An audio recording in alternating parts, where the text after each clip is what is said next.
Olá, amigos, tudo bem com vocês? Estamos de volta aqui para o nosso resumo da semana, quando vamos falar dos principais fatos políticos que marcaram a nossa semana, né? Da semana de carnaval, da semana menor, mas teve bastante coisa também, tá bom? Vamos começar. Bom, vamos começar pelo fim.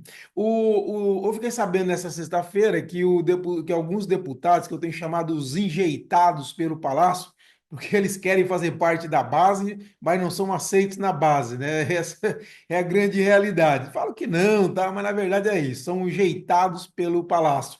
E eles estão reclamando que suas emendas parlamentares não estão sendo pagas. E são emendas obrigatórias, né? Precisa ser pagas, são chamadas de emenda impositiva, e elas precisam ser pagas. Inclusive, tem um fundo específico para receber essas emendas, e o não pagamento das emendas que eu acho um absurdo, mas foi aprovado em lei, é considerado aí um crime de improbidade administrativa do governador. Em tese, o governador pode até ser cassado por conta disso. Mas lógico que o governo tem maioria dentro da Assembleia, está lá retalhando três ou quatro que são vistos como personas não gratas no Palácio, então não corre esse risco. Mas de toda forma é isso.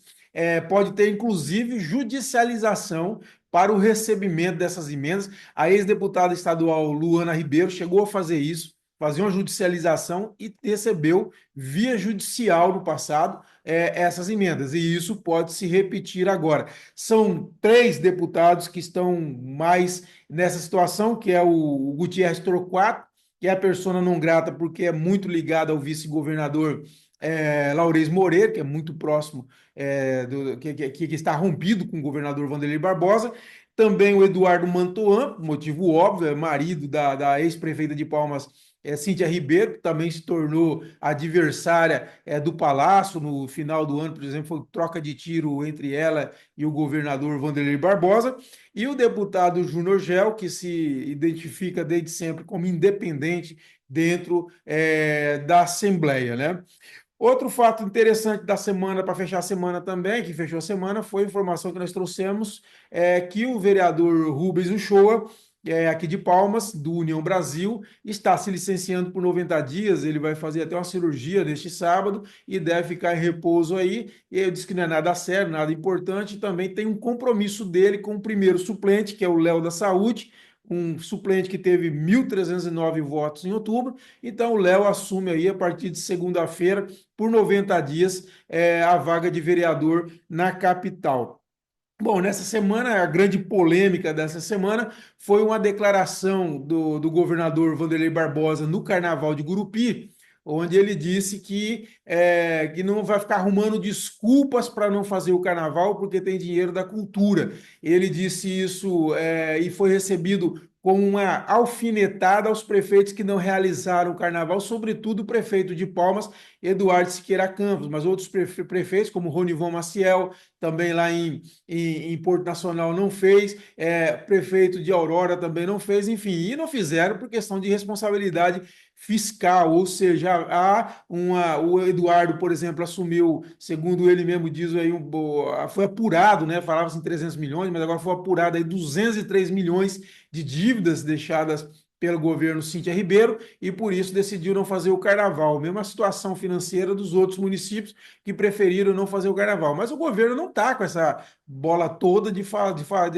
gargantear que está fazendo o carnaval, porque a situação fiscal do Estado está muito ruim, está até pior do que eu pensava, porque sem querer soltaram aí em sites os números reais e mostram que por exemplo, tinha os primeiros números mostrando que o desequilíbrio fiscal começou o ano passado, e não foi, já em 2003, 2023, esse desequilíbrio fiscal foi muito grande. O ano passado aprofundou mais, estourou o limite de alerta, está quase estourando o limite prudencial.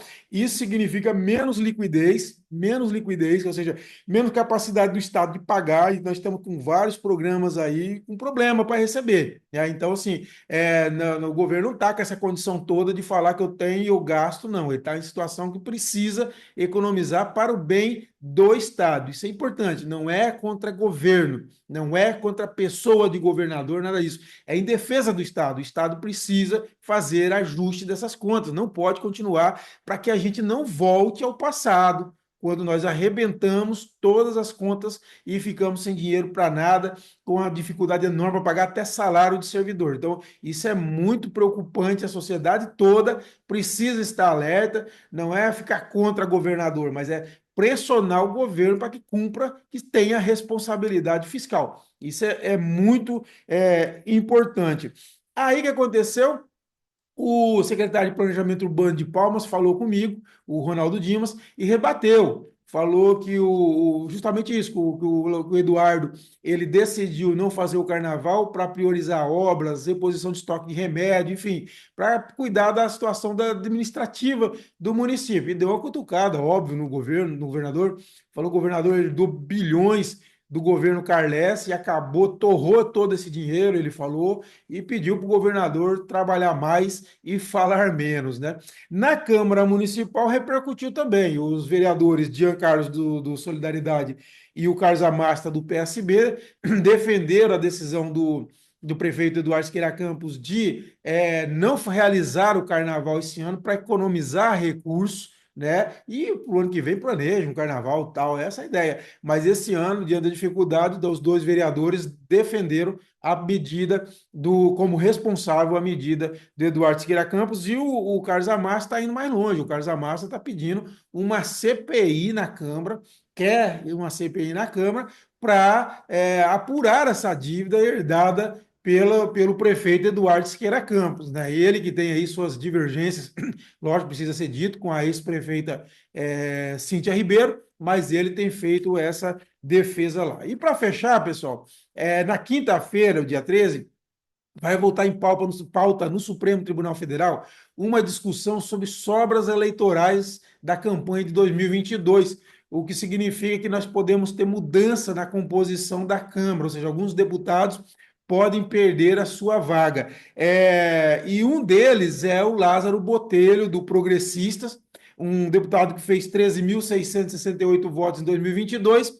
Ele provavelmente, porque já tem uma maioria nesse sentido, já tem uma tendência nesse sentido, nesse julgamento supremo, e ele deve perder a vaga para o ex-deputado federal Tiago Dimas. O Tiago fez 42,9 mil votos e o Lázaro 13.668. Então, nessa discussão, que é uma discussão complexa de mudança, de sobra de eleitoral, que tem um cálculo lá, sobra voto, enfim, é uma questão complexa, ele vai ter essa mudança. E aí, com isso, o Lázaro deve provavelmente deixar a Câmara e dar lugar para o Tiago Dimas, ex-deputado federal pelo Tocantins, tá bom? É isso, essas foram as principais notícias da semana, uma semana mais curta, né? Mas uma semana bastante agitada, pessoalmente, inclusive para mim foi muito agitada, mas foi muito boa, muito produtiva. Pessoal, é isso, voltamos na próxima semana com outro resumo da política do Tocantins. Um abraço a todos e até a próxima.